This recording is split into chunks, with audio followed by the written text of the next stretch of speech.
viadagem comendo no centro. A cara de Sócrates.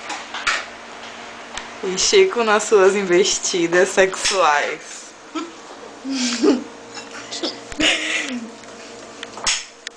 Eles não têm vergonha.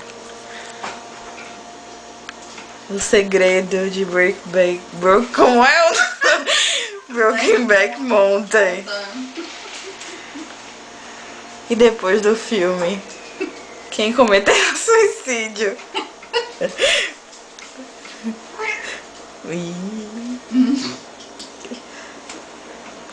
Creu!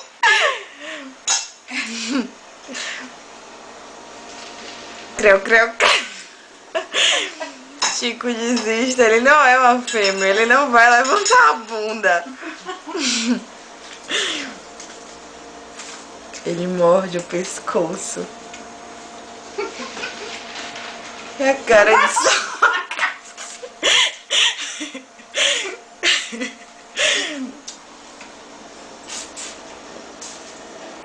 Sócrates, você tá gostando, né? Dá uma porrada nele.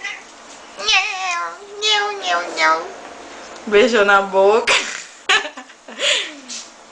Tá vendo, Chico? Esse é o problema. Você sabe por que Sócrates não quer te dar? Porque você nem beija ele. Tá ele fica tímido. Ó, tá sentindo o cheiro? De quê? De rosa? Tô, seu de incenso. Oh, meu Deus. Pronto. Acabou? Vai tentar de novo! Meu Deus do céu! É deitado. Vamos tentar o Kama Sutra agora. E mesmo deitado ele tenta. Ai, meu Deus. Bate nele, Sócrates, seu abestalhado. Eu vou deixar se você não bater. Menina, ele fica murchando a pele do pescoço de Sócrates. Isso eu ouvi o barulho que eles fazem. Virou, vai começar o fight.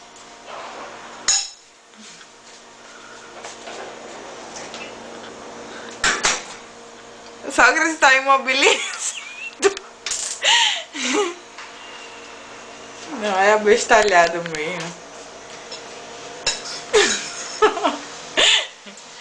Ô gado, depois de velho você tá virando um viado. Eita, até eu tomei susto agora. Pronto, começou. É a revolta.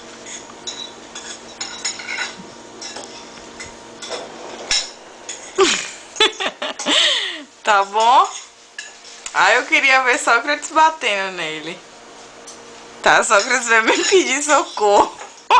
Se escondeu atrás de mim, ó. Tá vendo, Chico?